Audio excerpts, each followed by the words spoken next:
He was not supposed to be followed home by a ghost. Staff Sergeant Isaiah Brooks tells himself that as he stands under the weak yellow porch light of his small house outside Savannah, Georgia, one hand pressed against the ache beneath his ribs, rain dripping from the brim of his cap onto the old wooden steps. It is nearly midnight. The neighborhood is quiet in that southern way, with live oaks leaning over the street, Spanish moss swaying like tired curtains, and the damp smell of red clay rising from the yard. Somewhere beyond the trees, thunder rolls low over the marsh, soft enough to sound like memory, close enough to make his shoulders tighten. Isaiah has spent the evening at the Veterans Clinic, sitting beneath fluorescent lights, answering questions he does not want to answer, nodding when a doctor tells him healing takes time. He has heard that sentence too often. Time did not bring back Corporal Daniel Hayes. Time did not quiet the desert in his dreams. Time did not stop him from waking before dawn with his hands clenched, listening for voices that were no longer there. Now all he wants is to unlock his door, take the pills sitting beside his kitchen sink, and disappear into the silence of a house that has learned not to expect laughter. He reaches for the key. Then he hears it. A small sound. Not a bark. Not a growl. Just the faint scrape of claws against wet wood. Isaiah freezes. His training comes back before his thoughts do. He turns slowly, eyes narrowing past the porch rail, past the dripping azaleas, past the driveway shining black beneath the rain. At first, he sees nothing but storm and shadow. Then lightning flickers behind the clouds, and a white shape stands at the edge of his yard. A German shepherd. Tall, lean, soaked through, its pale coat plastered against its sides, its head lowered but its eyes fixed on Isaiah as if it has crossed half the world to find this one porch. For a moment, neither of them moves. Rain taps the roof. Water runs down the dog's muzzle and falls from its chin in silver drops. It is wearing a collar, dark leather, military style, old and cracked. From it hangs a metal tag, bent at one corner, swinging softly. Whenever the dog breathes, Isaiah feels something shift deep inside his chest, something older than fear. He has seen K9s stand like that before. Not begging, not lost, waiting for permission. "Hey," he says, his voice low, rough from disuse. "What are you doing out here?" The dog takes one slow step forward, then another. Its paws leave dark prints on the walkway. It does not wag its tail.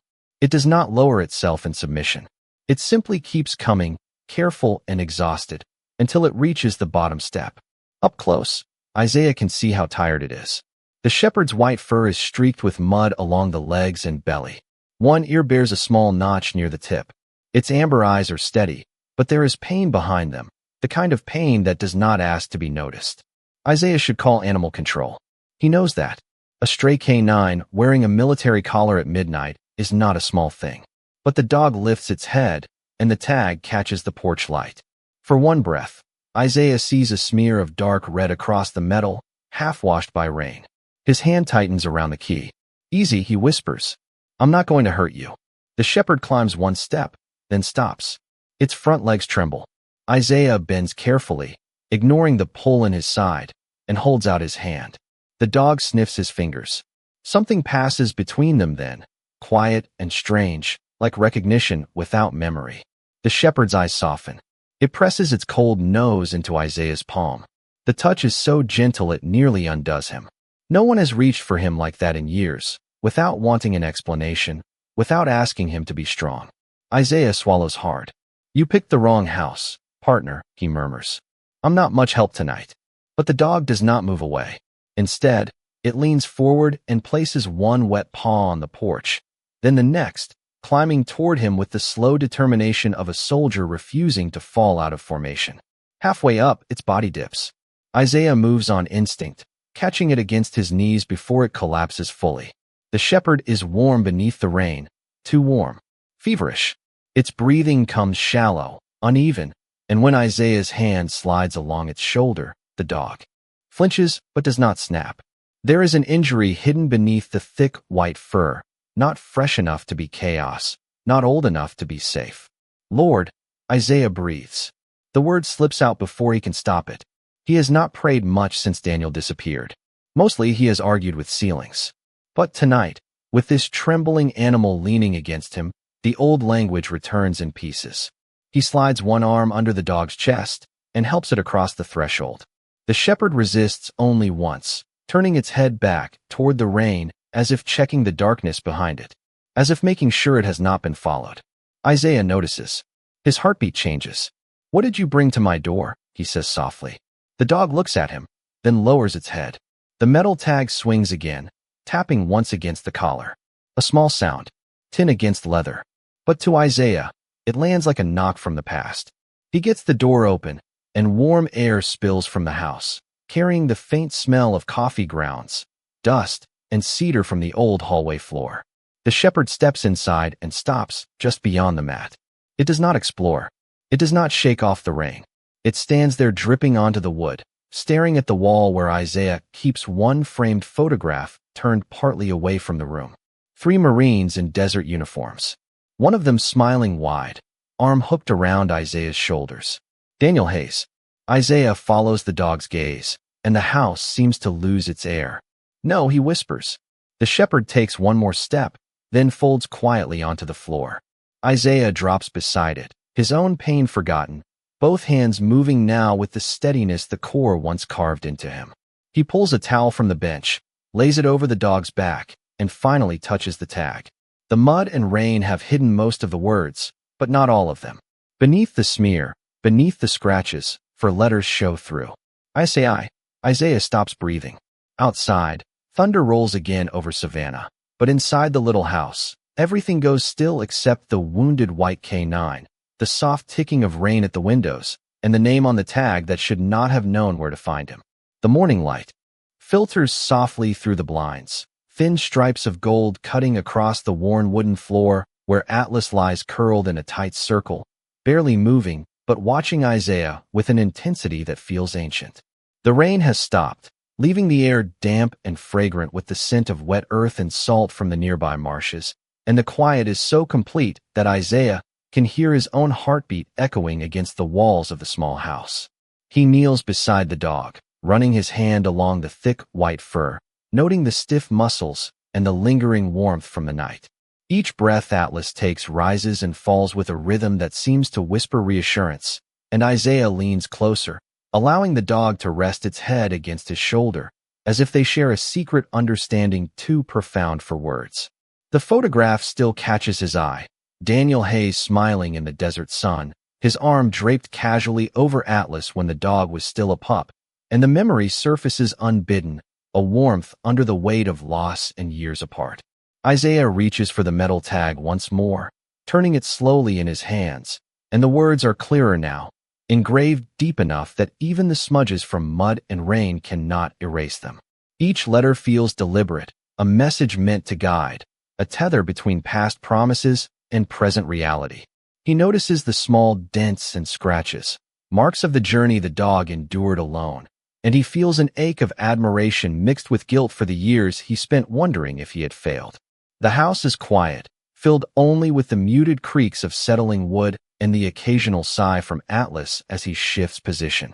Outside, the faint hum of traffic from the distant highway blends with the call of early morning birds, and Isaiah allows himself to take a long, deliberate breath, feeling the slow pulse of life that persists in spite of fear and exhaustion. He moves slowly, reaching for a blanket to drape across Atlas, covering the damp fur and lending comfort without forcing it, and the dog presses gently against his chest in silent acknowledgement. Isaiah rises and walks to the kitchen, putting a kettle on the stove, the faint whistle and aroma of coffee, blending with the damp, earthy scent of the room, and he pours a small cup, carrying it back to the living area, setting it down within reach, not for Atlas but for himself, a ritual of normalcy after a night that has stretched longer than any shadow. He sits back down, knees brushing the floor, and traces his fingers along the edge of the photograph again, allowing the memory to anchor him, to remind him that promises are made to be kept and that loyalty can span distances, time, and even absence. Atlas shifts, ears twitching at some faint sound outside, perhaps a crow or the distant splash of water in the marsh, and Isaiah notes how alert the dog remains despite exhaustion, eyes bright with a determination that inspires him to push past his own fatigue. The morning light grows stronger, illuminating the dust motes suspended in the still air, the warmth of the sun beginning to seep into the corners of the room, and Isaiah feels a quiet reassurance settle over him, a sense that the night's ordeal was not merely survival, but a turning point, a confirmation that connection and care endure. He murmurs softly, words meant for both himself and the dog, "We are home." And Atlas responds with a subtle lift of the head, the faintest wag of his tail, and a soft exhale that seems to release the tension of the hours spent alone in storm and rain.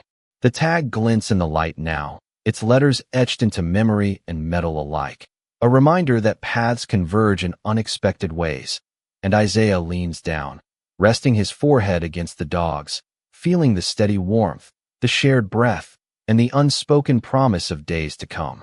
Outside, the sun rises fully over Savannah, painting the rooftops and live oaks in amber and gold, and inside the small house, the quiet is no longer heavy. It is expectant, gentle, and filled with the subtle pulse of two souls aligned, one human, one canine, bound by trust, history, and the promise of new beginnings. Atlas refuses the food first. Isaiah notices it while the morning is still pale and quiet, while steam rises from the coffee mug on the floor beside him and the house smells of cedar, damp towels, and the faint sharpness of antiseptic from the small first aid kit he has opened on the coffee table. He has warmed a bowl of plain chicken and rice because that is what he remembers handlers doing when a dog has been through too much, and he sets it near Atlas with the careful patience of a man approaching something sacred. The white German shepherd lifts his head, sniffs once, then turns away. Not from weakness. Not completely. His eyes keep moving toward the front door. Isaiah follows that stare, and for the first time since the dog came inside, the silence of the house does not feel peaceful. It feels like something is standing outside it, waiting. "You have got to eat, boy," Isaiah says softly, pushing the bowl a few inches closer. Atlas does not look at the food. His ears angle forward. His body stays low, but his attention is fixed on the porch, on the rain-dark world beyond the old glass panels. Isaiah feels the old instinct rise along his spine. The same instinct that used to make him listen to dust, to wind, to the smallest change in a room full of noise. He walks to the window beside the door and moves the curtain with 2 fingers. The street is waking slowly. A mail truck turns at the corner. A jogger passes under the live oaks with earbuds in, unaware of anything except the rhythm of his own breathing. Farther down, a pickup rolls by at a normal speed, tires hissing over wet pavement. Nothing looks wrong. That is what bothers him. Atlas releases a low breath, not quite a growl, not quite a whine. Isaiah turns back. The dog is trying to stand. His front paws push against the floor, claws slipping slightly on the old wood. His back legs tremble under him. "No," Isaiah says, moving quickly but keeping his voice calm. "Stay down." Atlas makes it only halfway before his shoulder gives out, and he sinks hard onto the blanket. The sound is soft, but it cuts through Isaiah worse than a shout. He kneels beside him and gently parts the thick white fur near the shoulder. Last night, in the confusion and rain, he saw only enough to know the dog was hurt. Now, in the clean light of morning, he sees what the storm had hidden. A deep scrape runs beneath the fur, swollen at the edges, packed with dried mud and burrs from brush. It is not something made in one moment. It looks like a wound gathered across miles. Thorns, gravel, fences, wild ground. Atlas must have kept moving long after any sensible creature would have stopped. Isaiah closes his eyes for 1 second. He sees Daniel Hayes laughing beside a dusty transport truck, sees him kneeling beside a younger white shepherd with oversized paws and a proud, foolish bark. He thinks he is already a captain, Daniel had said, scratching the pup behind the ears. "I call him Atlas because this little guy carries the whole world like it belongs to him." Isaiah opens his eyes. The dog in front of him is no pup now. He is older, leaner, marked by distance and duty, but the name fits with a heartbreaking kind of truth. He had carried something. Maybe a message. Maybe a promise. Maybe the last piece of a man Isaiah never got to bring home. "Atlas," Isaiah says for the first time. The dog's ears twitch. Then his eyes lift to Isaiah's face. The response is so small that someone else might miss it, but Isaiah does not. The name lands. It finds him. Isaiah's throat tightens. "It is you." Atlas exhales, and his head lowers again, but his gaze keeps drifting to the door. Isaiah reaches for a clean towel, wets it with warm water, and begins to wipe the mud from the injury with slow, steady motions. Atlas stiffens but does not pull away. Once, his lip trembles from pain, and Isaiah pauses immediately. "I know," he whispers. "I know. You did enough. Let me do this part." The words sound simple, but they shake something loose inside him. How many times had he wished someone had said that to him? "You did enough. Let me carry the rest." The house warms around them as the sun climbs higher, touching the framed photograph on the wall, the dog tag hanging from a hook by the hallway, the muddy paw prints drying across the floor like a map. Atlas watches Isaiah's hands, then the door, then Isaiah again, as if measuring whether this man still remembers how to trust. When Isaiah reaches for the metal tag to move it away from the wound, Atlas suddenly lifts his head and places his mouth gently around Isaiah's sleeve. Not biting, holding, stopping him. Isaiah stills. The dog's amber eyes are locked on his. Then Atlas turns his muzzle toward the collar, not the tag itself, but the thick stitched seam behind it, where the leather looks uneven, heavier than it should. Isaiah leans closer. There is something hidden there. A small raised line beneath the stitching. A pocket, maybe, or a folded strip sealed inside. He does not open it yet. Something about the way Atlas trembles tells him the dog is not ready. Or maybe Isaiah is not. A sound comes from outside then. Not loud. Just a tire slowing near the curb, rolling through a shallow puddle. Atlas's whole body changes. Pain vanishes beneath purpose. His ears rise. His shoulders tense. A quiet growl forms low in his chest, controlled and certain. Isaiah stands slowly and looks toward the window. A dark sedan sits beneath the oak tree across the street, engine running, windows tinted against the morning light. For several seconds, nothing moves. Then the car pulls away. Atlas does not relax until it turns the corner and disappears. Isaiah looks back at the hidden seam in the collar, then at the dog who crossed the rain to find him. The message on the tag was only the beginning. By 10:43 that morning, Isaiah calls the only number he still trusts for wounded animals, and Dr. Amelia Carter answers on the second ring with the clipped calm of someone who has heard fear hiding inside too many steady voices. She does not ask unnecessary questions. She only says she will be there in 20 minutes, and Isaiah spends those 20 minutes sitting on the floor with Atlas between him and the front door, listening to the house breathe around them. The dark sedan is gone, but its absence feels almost louder than its presence, like a chair left empty at a table where someone was expected. Sunlight brightens the porch boards. Water drips from the gutter in slow, measured taps. Across the street, Mrs. Whitaker opens her mailbox in a blue robe and waves without knowing anything has changed. Isaiah lifts one hand in return, then lets the curtain fall back into place. Atlas watches everything. Even weakened, even fevered, he carries himself like a sentry. His body lies on the blanket, but his mind is at every window, every hinge, every passing engine. When Amelia's white veterinary van pulls into the driveway, Atlas does not bark. He studies it. He waits until the engine shuts off, until the driver's door opens, until Amelia steps out with her medical bag and a paper cup of coffee balanced carefully in one hand. She is in her early 40s, with dark blonde hair tied back beneath a navy ball cap and clear gray eyes that notice details before people explain them. Her boots are practical, her jacket faded at the elbows, and her face carries the tired mercy of a woman who has delivered both good news and silence. Isaiah opens the door before she knocks. "Thank you for coming," he says. Amelia looks past him and sees Atlas. Her expression changes, not dramatically, but enough. The coffee cup lowers. "That is not a stray." "No," Isaiah says. "I do not think he ever was." She steps inside slowly, letting Atlas catch her scent before moving closer. "Good morning, handsome," she murmurs, kneeling several feet away. "You have had yourself a long road, have you not?" Atlas watches her hand, then her eyes, then the bag. He does not growl. He does not soften either. Amelia waits.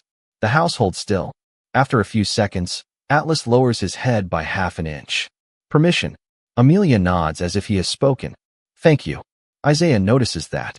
The respect. The way she does not treat the dog like a patient first, but like someone who has survived with dignity intact.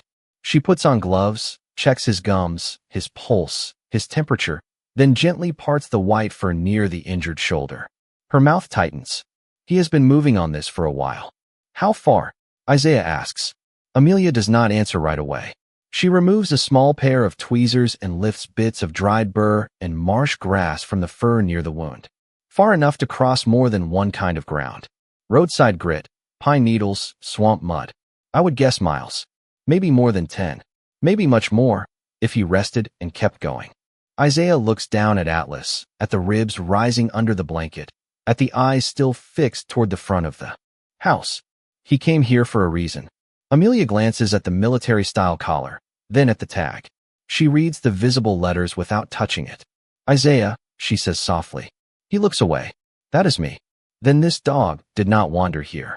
She takes out a stethoscope, warms the chest piece in her palm, and places it gently against Atlas. He was sent. The sentence settles into the room like a prayer spoken by someone who does not know she is praying. Isaiah feels it in his bones. Atlas's tail gives one faint movement beneath the blanket, almost too small to see. Amelia hears something in his chest that makes her pause. She listens longer, then moves the stethoscope lower. He is dehydrated, running a fever. The shoulder needs treatment, and he needs fluids. I can stabilize him here for now, but he may need the clinic if this turns. Will he make it? Isaiah asks. The words come out too quickly. Amelia looks at him then, not as a doctor to a client, but as one tired human being to another. He is still fighting. That matters. But he is fighting more than the injury. Isaiah knows what she means before she says it. Atlas is not resting because his mission is not finished. Amelia opens a sterile packet and begins cleaning the wound with practiced care. Atlas stiffens, breath catching, but Isaiah places his hand in front of the dog's nose. Atlas presses his muzzle into his palm and holds there. It is trust, but not easy trust. Earned trust. Battlefield trust. Amelia watches the exchange, and her voice lowers. Sergeant, dogs trained like this do not attach randomly.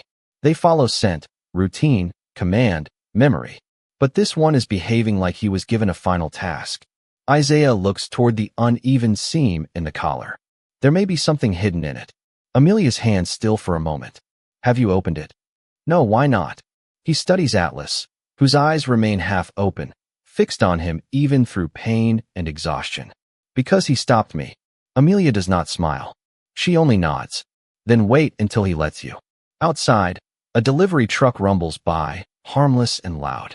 Atlas lifts his head anyway, ears sharp, body tensing beneath Amelia's hands. She freezes until the truck passes. Only then does he settle. Amelia exhales slowly. He is not only here to be saved. Isaiah meets her eyes. The old house, the photograph, the tag, the hidden seam, the sedan beneath the oak tree, all of it draws into one quiet line. Amelia finishes wrapping the shoulder and secures the bandage with gentle pressure. He is guarding you, she says. Atlas closes his eyes for the first time since dawn, but his body remains angled toward the door. Isaiah sits beside him, feeling the warmth of the dog against his leg, and understands with a chill that has nothing to do with the weather. Whatever Daniel Hayes left behind, it has found its way to Savannah, and it has brought danger to his porch with 4 tired paws and a heart that refuses to quit. After Amelia leaves, the house does not return to silence. It returns to listening. Isaiah feels it in the small spaces between ordinary sounds, in the hum of the refrigerator, in the soft drip from the porch gutter, in the distant rush of tires over wet pavement beyond the live oaks. Atlas lies on the blanket beside the couch, his shoulder wrapped in clean white gauze, his breathing steadier now but still shallow, each inhale carrying the weight of miles Isaiah cannot yet imagine. The fluids Amelia gave him have eased the fever a little. His eyes are clearer. Not rested. Not safe. Clear. Isaiah sits across from him on the floor with the collar in his hands, careful not to pull, careful not to make the dog feel trapped. The metal tag rests against his palm, warmer now from the house, no longer cold from the storm. He has cleaned the mud away with a damp cloth, but he has avoided the hidden seam, just as he promised without saying it. Some promises are not spoken because speaking them makes them too small. The letters on the front are fully visible now. Bring me to Isaiah. He kept his promise. Isaiah reads them again, slowly, letting each word enter him like a key turning in a locked door. He kept his promise. The sentence almost hurts more than blame would have. Blame he understands. Blame has rules. It has edges. It can be carried like gear. But forgiveness, especially when it comes from a man who never made it home, is heavier in a different way. Isaiah presses his thumb along the scratched metal and sees Daniel Hayes at 28, always smiling like daylight had chosen him first, always able to make a bad cup of coffee sound like a gift. Daniel had been the kind of Marine who remembered birthdays, hometowns, the names of people's mothers, the small things that told a man he was more than a uniform. And Atlas had followed him everywhere. Back then, the dog had been younger, all white fur and oversized confidence, trying to look fierce while secretly leaning against anyone who scratched the right place behind his ears. Isaiah remembers Daniel lifting the pup's tag one afternoon and saying, "If anything ever happens, Brooks, you take him. I mean it. He listens to you when I am not around." Isaiah had laughed then, because war makes men laugh at promises too big to face. "Nothing is happening to you," he had said. Daniel had looked across the dry horizon, quiet for once. "Still, say it." So Isaiah had said it. He had promised. Then the convoy disappeared in a sandstorm. The reports came back incomplete, and for years Isaiah lived with the belief that both Daniel and Atlas had been swallowed by a part of the world no map could return. Atlas shifts on the blanket, drawing Isaiah back. The dog's amber eyes are open, watching him, and there is something in them that feels almost like patience. Isaiah wipes the last bit of grime from the edge of the tag. On the back, beneath older scratches, there is another line, smaller, nearly hidden where the metal bends. Isaiah tilts it toward the window light. The words emerge slowly. "Trust the dog. He remembers home." Isaiah stops moving. His breath thins. The room seems to lean inward, every wall listening with him. "Daniel," he whispers, and Atlas raises his head. The name changes the air, not like a command, like a bell. Isaiah looks at the dog. "You knew him." Atlas's ears lift weakly. His tail taps once against the blanket. "One time. Certain." Isaiah feels the floor beneath him, the old boards, the dust, the realness of the moment. Because without those things he might think grief has finally learned how to speak back.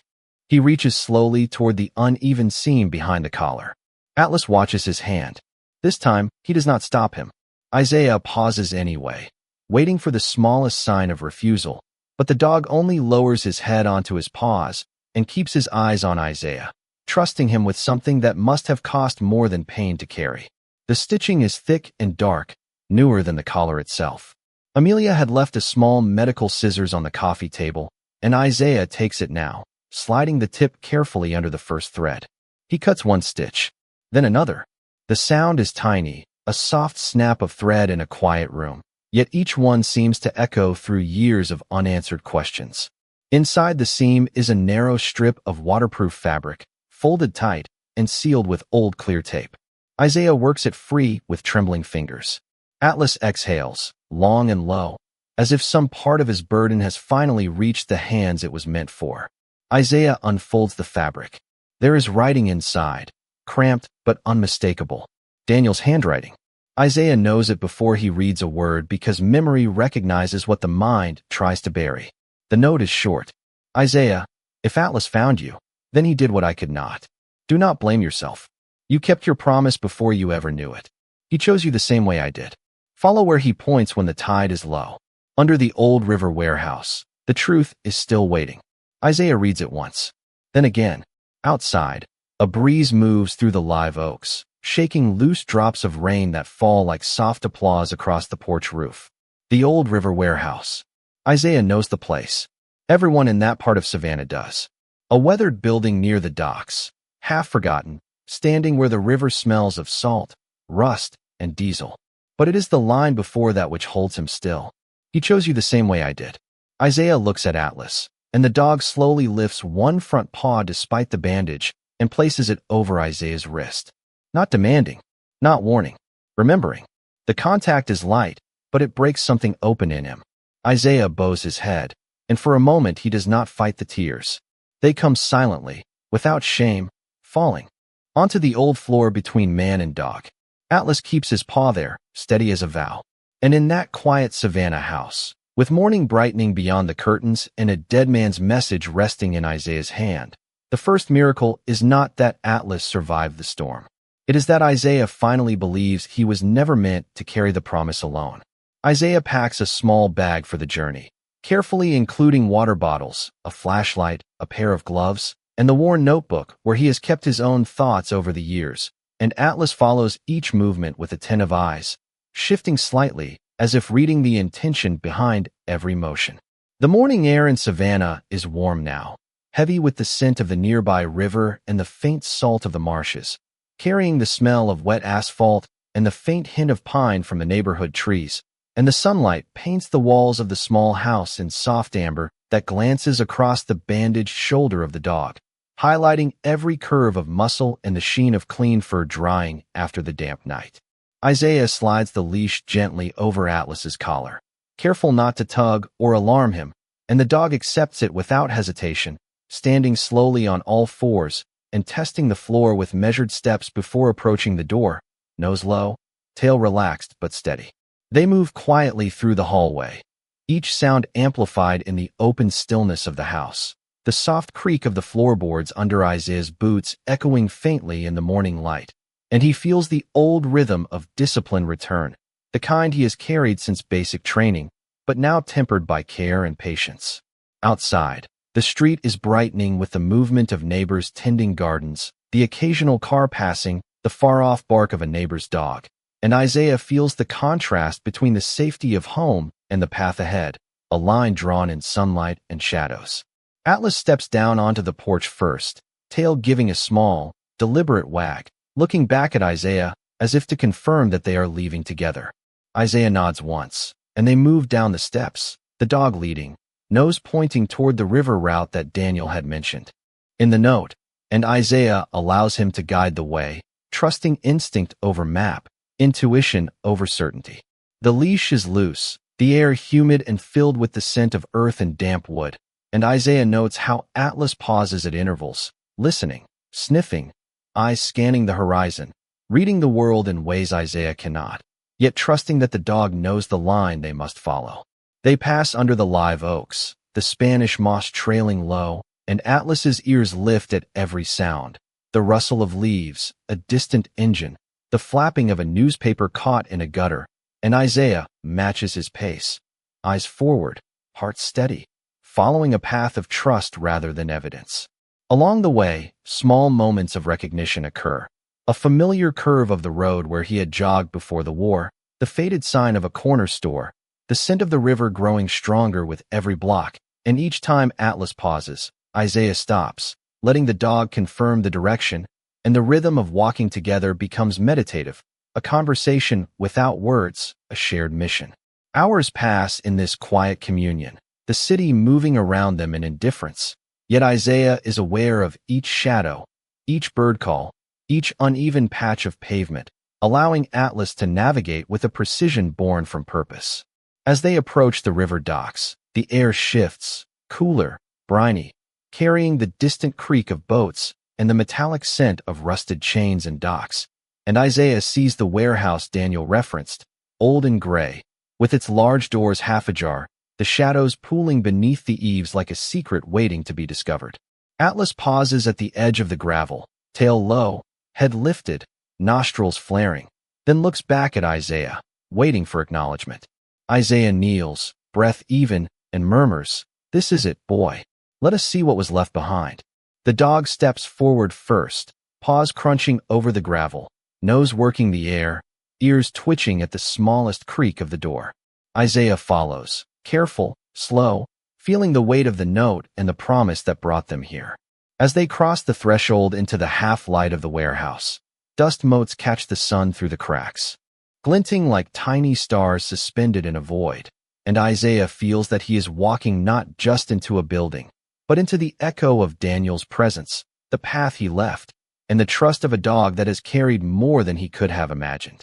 Atlas moves with certainty, sniffing, pausing at corners, waiting for Isaiah to notice, guiding him to a small crate pushed against the back wall, hidden beneath tarps and shadows, the faint smell of cedar and old paper rising as Isaiah kneels beside it. The lid is dusty, but not locked, and Isaiah lifts it gently. Inside are objects that speak of a life Daniel left behind. dog tags, notebooks, and a folded photograph of Daniel smiling beside Atlas when he was young, tail wagging, head held high. A picture of faith kept in 4 paws and a steady hand. Isaiah exhales, long and slow, placing his hand on Atlas's head. The dog leans into him, and for the first time in hours, Isaiah feels the convergence of paths, the quiet fulfillment of promises carried silently across miles, storms, and years. Inside the crate, beneath the photograph and the dull shine of Daniel Hayes's dog tags, Isaiah finds a small digital recorder wrapped in a faded Marine Corps t-shirt that still carries the faint scent of cedar, dust, and time. For a long moment, he does not touch it. The warehouse is quiet around him, except for the river moving beyond the walls and the soft clicking of Atlas's nails against the concrete as the white German shepherd turns in a slow circle, nose low, making sure every shadow has given up its secret. Sunlight slips through broken seams in the siding, laying thin golden bars across the floor, across the old tarps, across the photograph of Daniel smiling with one hand buried in Atlas's thick puppy fur.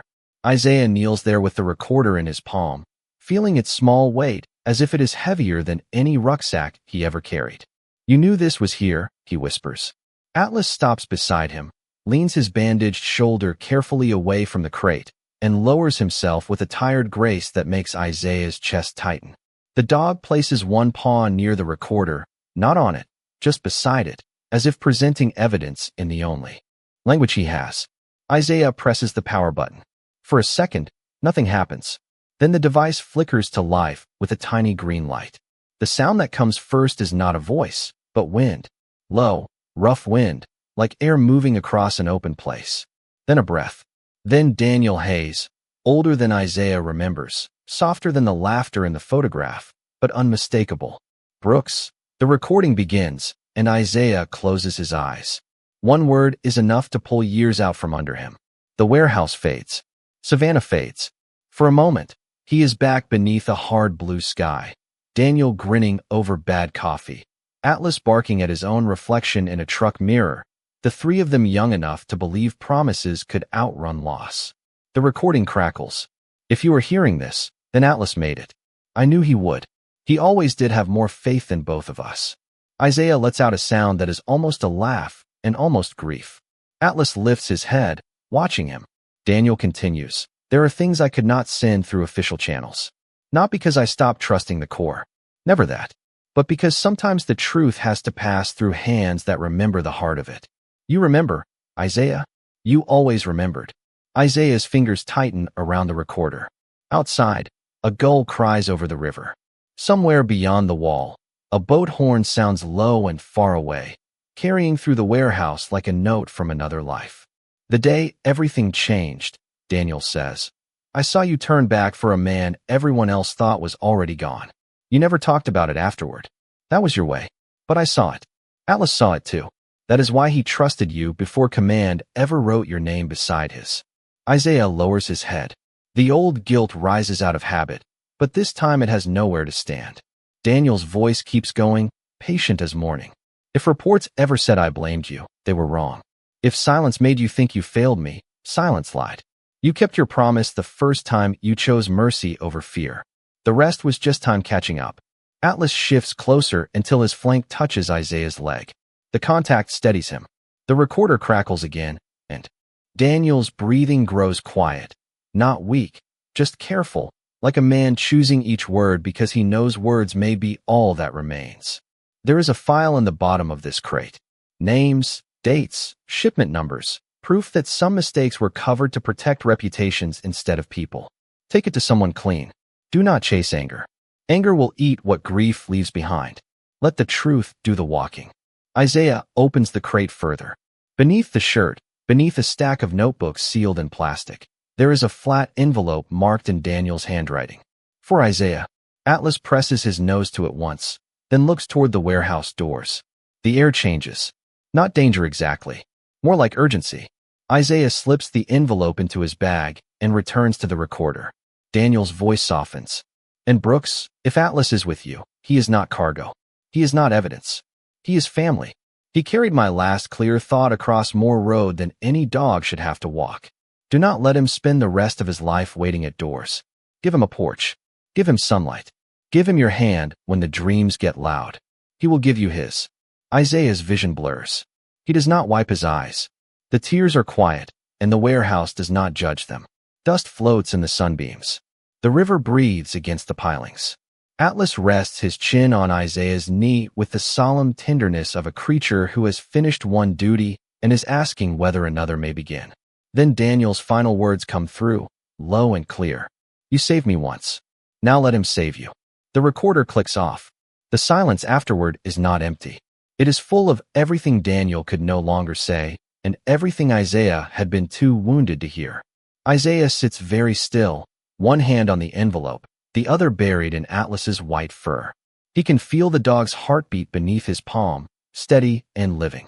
For years, Isaiah believed home was a place people returned to only if they had won. But in that old river warehouse, beside a wounded K9 and a dead man's promise, he understands something gentler. Sometimes home is not a reward. Sometimes it is a mission handed back to you by grace. Atlas stands slowly, turns toward the open door, and waits. Isaiah rises with him, slipping Daniel's tags into his pocket and the envelope safely into his bag. Before leaving, he looks once more at the photograph in the crate. Daniel is smiling. Atlas is young. The light around them is bright. Isaiah touches 2 fingers to the edge of the picture, then closes the lid with care. I have got him, he says softly. Atlas looks back as if he understands every word. Together, they step out of the warehouse and into the river wind, carrying the truth, the grief, and the first fragile shape of a future neither of them has to face alone. The drive back from the river warehouse feels longer than the drive there, not because of distance, but because everything in Isaiah's truck has changed shape. The envelope rests inside his bag on the passenger side floor, sealed again beneath Daniel's old t-shirt, quiet as a sleeping bird. Atlas lies across the back seat on a folded blanket, his white head raised just enough to watch Isaiah in the rearview mirror. The bandage on his shoulder is still clean, but fatigue has begun to pull at him. Every few miles, his eyes drift closed, then open again whenever the truck slows near an intersection or a car passes too close. Even half asleep, he is still guarding. Isaiah keeps one hand steady on the wheel and the other near the phone mounted on the dash. He has thought about calling men he used to know, people with ranks, offices, badges, and official voices. But Daniel's warning sits heavy in his mind. Take it to someone clean.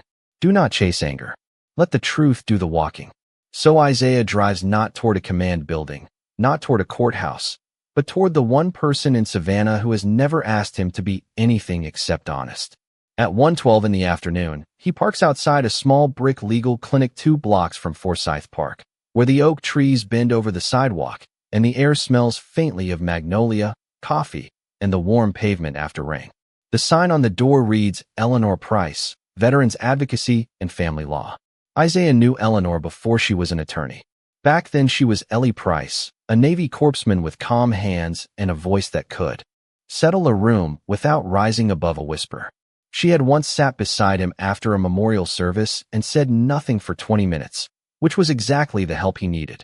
Now she works in a narrow office filled with file boxes, framed certificates, and photographs of veterans who found their benefits, their homes, or their names returned to them after years of waiting. When Isaiah enters with Atlas at his side, Eleanor stands from behind her desk and forgets whatever greeting she meant to say. Her eyes go first to the dog, then the bandage, then Isaiah's face. Brooks, she says softly. What happened? Isaiah places the envelope on her desk with both hands, as if setting down something breakable. A promise came home. Eleanor does not rush him. She closes the blinds, locks the office door, and brings water for Atlas in a clean ceramic bowl.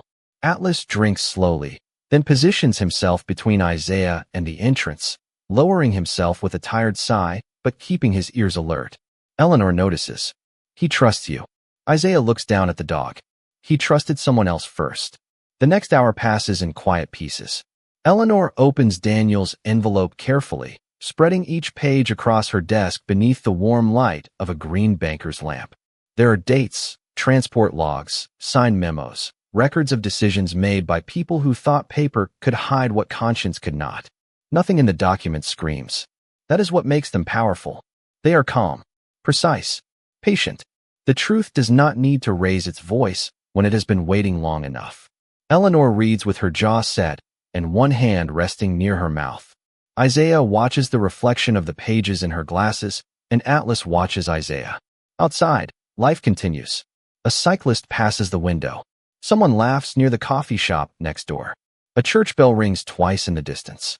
Ordinary sounds, ordinary sunlight, and inside that little office, a hidden grief begins to find a legal name.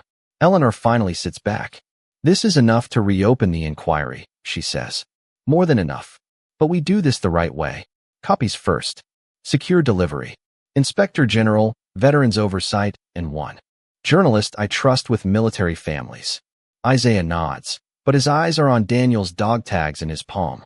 Will it bring him back? Eleanor's expression softens. No.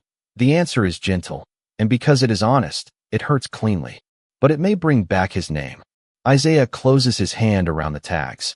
Atlas rises then, unsteady but determined, and crosses the few feet to Isaiah's chair. He presses his head against Isaiah's knee. Not dramatic. Not pleading. Present.